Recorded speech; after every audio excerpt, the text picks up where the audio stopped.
Meu nome é Renata Alves, tenho 39 anos. Descobri da forma mais amarga possível que a lealdade familiar tem limite quando a minha própria mãe se levantou em plena audiência de custódia contra meu ex-marido e me chamou de mãe inadequada. Meritíssimo, minha filha sempre foi instável, disse ela com aquela voz firme que parecia querer ecoar até na Praça da Sé. Senti cada palavra como uma facada. Ela continuou, sem pestanejar. Mal consegue manter um emprego, vive entrando e saindo de terapia, e, sinceramente, acredito que nem deveria ter a guarda do meu neto. Eu estava sentada à mesa do réu, usando um blazer azul marinho simples e uma blusa branca, meu cabelo castanho preso do mesmo jeito discreto de sempre, o mesmo penteado que carreguei por mais de 15 anos. A aliança, que finalmente tirei havia 6 meses, deixara uma marca pálida no meu dedo, como uma cicatriz que brilhava sob as luzes fortes do tribunal. Do outro lado do corredor, meu ex-marido, Eduardo Santana, exibia um sorriso presunçoso. Ao lado dele, seu caríssimo advogado balançava a cabeça em aprovação, como se tivessem ensaiado essa encenação. Claramente, era uma emboscada, e eles sabiam que a voz da minha mãe teria peso para qualquer juiz. Ela nunca conseguiu me dar estabilidade, minha mãe prosseguiu, agora ainda mais firme. Some por dias, diz que está trabalhando, mas nunca mostrou evidência de emprego estável. Meu neto precisa de um lar de verdade, com o pai, que tem uma carreira sólida e pode sustentá-lo. Na primeira fila, Lucas, meu filho de 8 anos, olhava confuso, sentado ao lado da minha irmã, Carolina. Os olhos dele estavam arregalados, tentando entender por que a avó falava aquilo sobre mim. Carolina, por sua vez, desviava o olhar. O silêncio dela era tão pesado quanto as palavras da nossa mãe. Pensei nos últimos 2 anos, noites em claro brigando por acordos de custódia, enquanto equilibrava minha rotina como juíza em casos cabeludos no Tribunal de Justiça. Era como andar de bicicleta segurando 2 sacolas de feira. De um lado, as responsabilidades profissionais, do outro, o papel de mãe. Ela mora em um apartamento minúsculo no centro, dirige um carro caindo aos pedaços e mal consegue comprar material escolar para o Lucas, minha mãe insistiu. Já o Eduardo tem uma bela casa no subúrbio, renda estável e condições de dar a vida que toda criança merece. A juíza Patrícia Moreira, séria, observava da bancada. Conhecia-a havia mais de uma década. Sabia das exigências de nossa profissão, mas mantinha a neutralidade absoluta, como se nunca tivéssemos compartilhado uma xícara de café no fórum. E então, minha mãe chegou ao auge. Renata sempre foi reservada sobre esse suposto trabalho. Fala que é importante, mas nunca explica direito. Pelo que sabemos, pode estar até envolvida em algo ilegal, colocando meu neto em risco. O tribunal explodiu em cochichos, como formigueiro cutucado. A família de Eduardo lotava o lado esquerdo da galeria, todos balançando a cabeça como se ela fosse uma santa iluminada. Do meu lado, apenas alguns amigos fiéis que tiraram folga do serviço para me apoiar, gente que realmente sabia o que eu fazia da vida. O advogado de Eduardo, Jaime Cardoso, levantou-se com toda a pompa. Meritíssimo, acreditamos que o depoimento da testemunha é claro. O melhor interesse da criança será atendido se a guarda integral for concedida ao meu cliente. A mãe não demonstra estabilidade e ainda mantém mistério sobre o próprio emprego. Isso gera sérias dúvidas quanto à sua capacidade como mãe. Cruzei as mãos sobre a mesa e permaneci em silêncio. 15 anos de experiência judicial me ensinaram que às vezes o melhor contra-ataque é esperar o adversário se enforcar com as próprias palavras. Foi então que a juíza Moreira se dirigiu a mim. Senhora Alves, como a senhora responde às alegações sobre seu trabalho e sua capacidade de sustentar seu filho? Levantei-me devagar, como quem se prepara para puxar a carta escondida na manga. Meritíssimo, gostaria de convocar uma testemunha para esclarecer essas questões. O advogado de Eduardo arregalou os olhos, confuso. Meritíssimo, não fomos notificados de nenhuma testemunha. Mantive a calma. A testemunha só conseguiu se disponibilizar hoje de manhã, mas tenho certeza de que suas palavras vão dissipar qualquer dúvida sobre minha vida profissional. A juíza Moreira assentiu, curiosa. Muito bem. Por favor, chame sua testemunha. Caminhei até as portas da sala do tribunal e as empurrei. Um homem alto, vestido com um terno escuro impecável, entrou. Os cabelos grisalhos estavam penteados com perfeição e a postura transmitia respeito imediato. Meritíssimo, declarei, minha voz ecoando clara pelo ambiente subitamente silencioso. Gostaria de chamar o presidente da Suprema Corte Estadual, Wellington Barreto, para depor.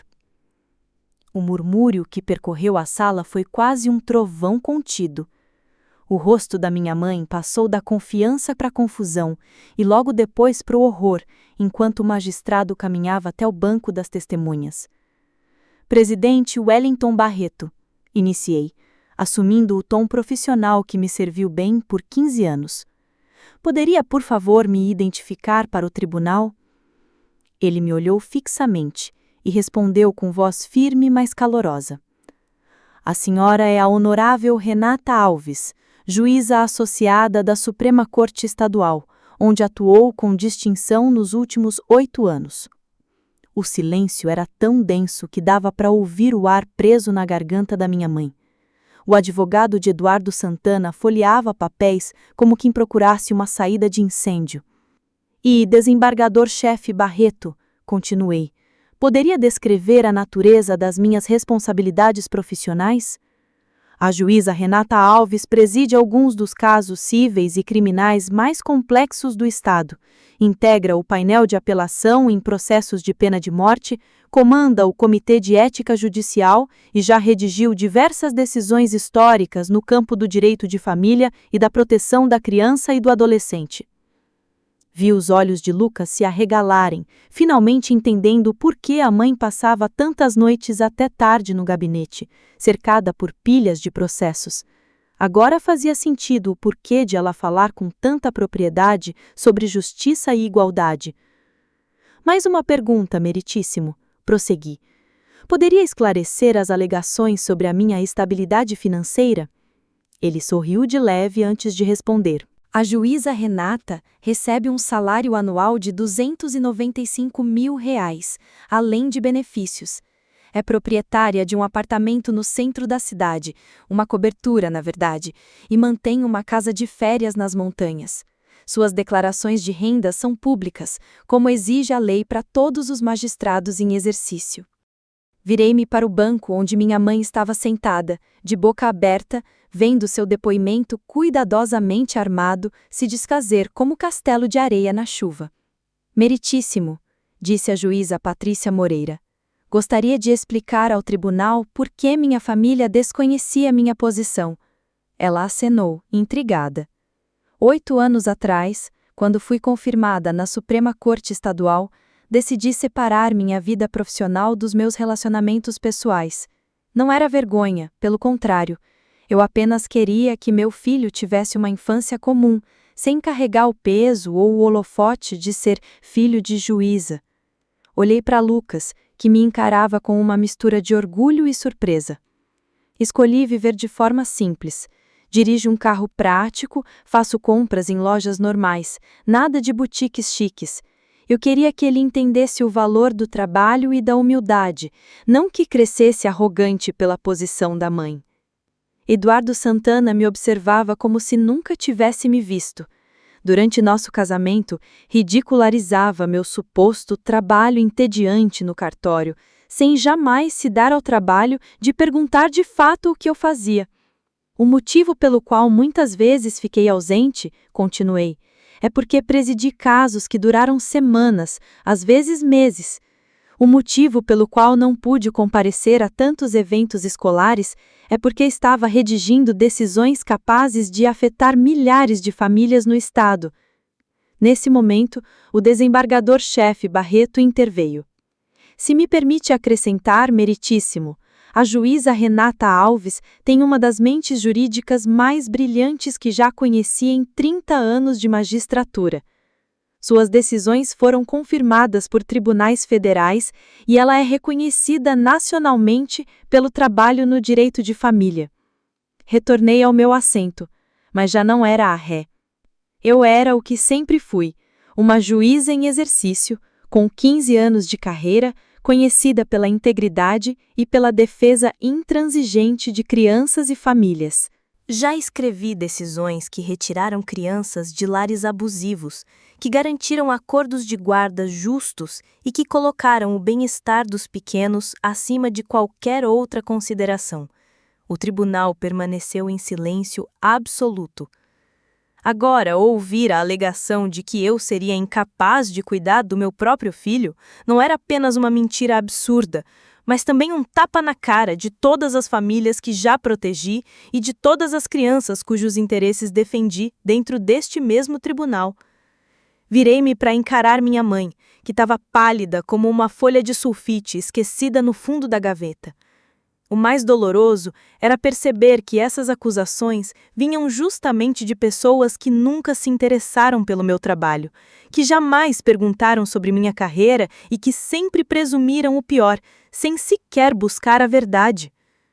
O advogado de Eduardo se remexia, claramente desconfortável. Meritíssima, não tínhamos conhecimento? Tentou justificar. Conhecimento de quê? Interrompi, firme. Do fato de que o cliente foi casado com uma juíza da Suprema Corte Estadual por 6 anos e nunca se preocupou em descobrir o que ela realmente fazia para viver? A juíza Patrícia Moreira se inclinou para frente com uma sobrancelha arqueada. Doutor Jaime Cardoso, está me dizendo que seu cliente não sabia a profissão da esposa durante todo o casamento? Eduardo, finalmente recuperando a fala, gaguejou. Ela disse que trabalhava no tribunal. Eu pensei que fosse escrivão ou algo assim. O silêncio que se seguiu foi quase constrangedor. O absurdo pairava no ar como fumaça de churrasco queimado. Eu havia sido casada durante 6 anos com um homem que nunca percebeu que eu não era escrivão, que nunca questionou as longas horas de trabalho, que não estranhava eu trazer para casa pilhas de memoriais jurídicos e nem mesmo as viagens para conferências judiciais. Respirei fundo e me voltei diretamente à juíza Patrícia Moreira. Meritíssima, gostaria de apresentar minhas avaliações de desempenho, meus formulários de divulgação financeira e o relatório de avaliação de guarda preparado pela doutora Sandra Nogueira, psicóloga infantil nomeada por este tribunal.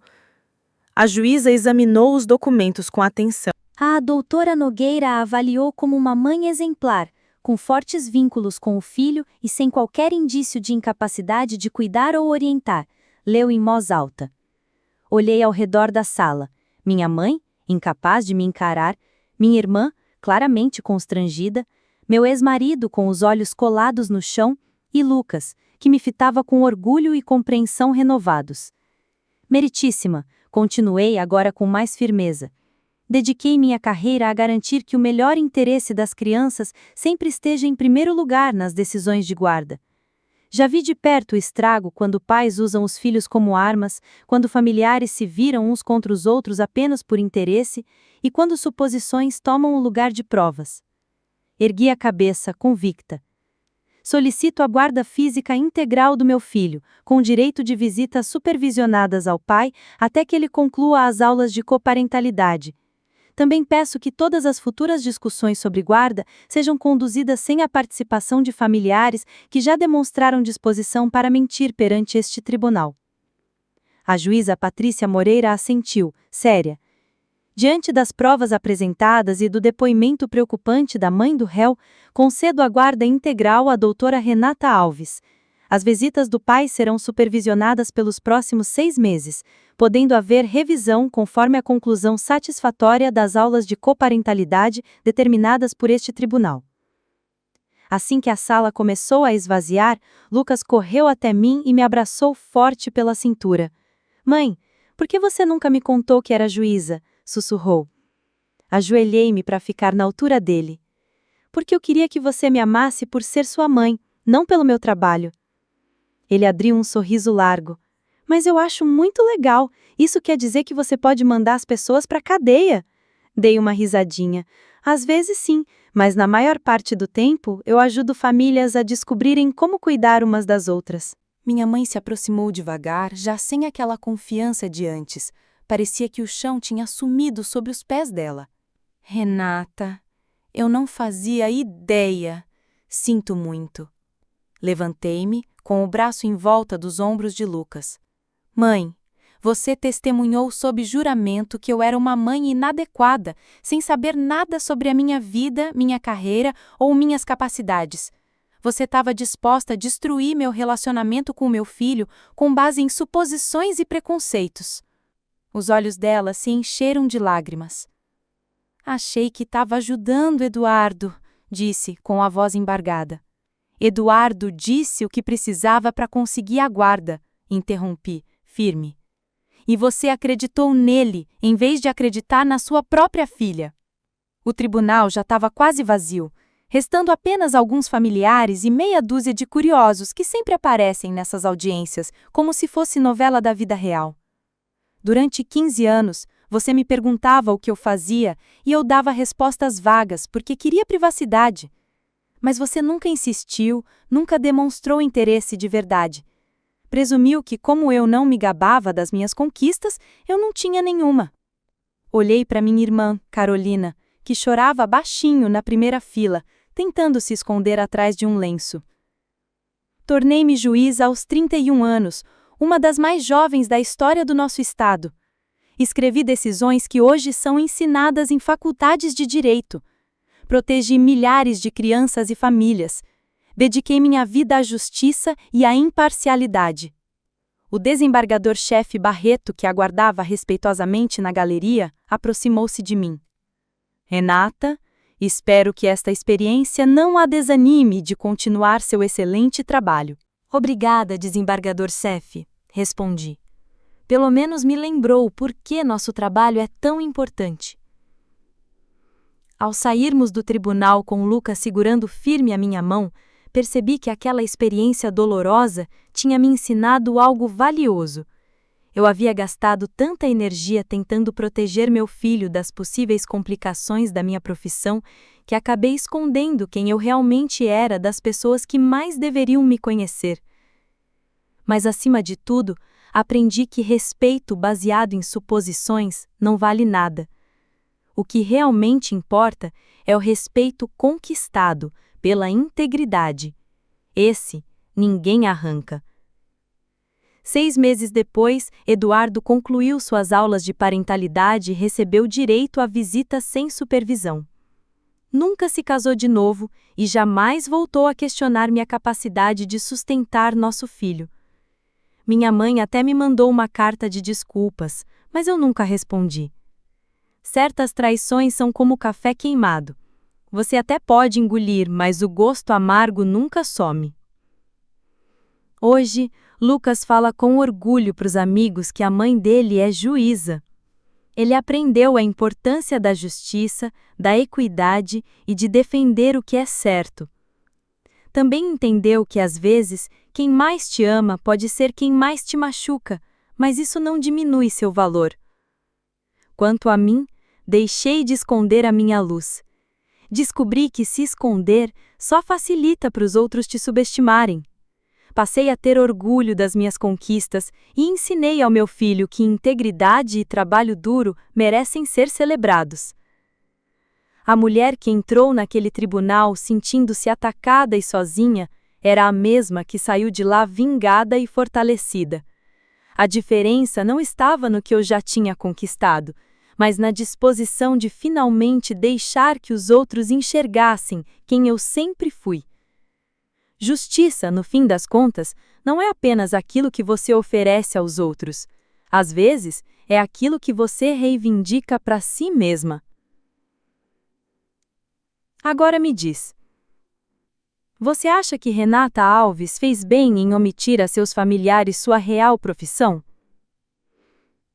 Será que a Renata deveria perdoar sua mãe? De 1 a 10, que nota você daria a essa história?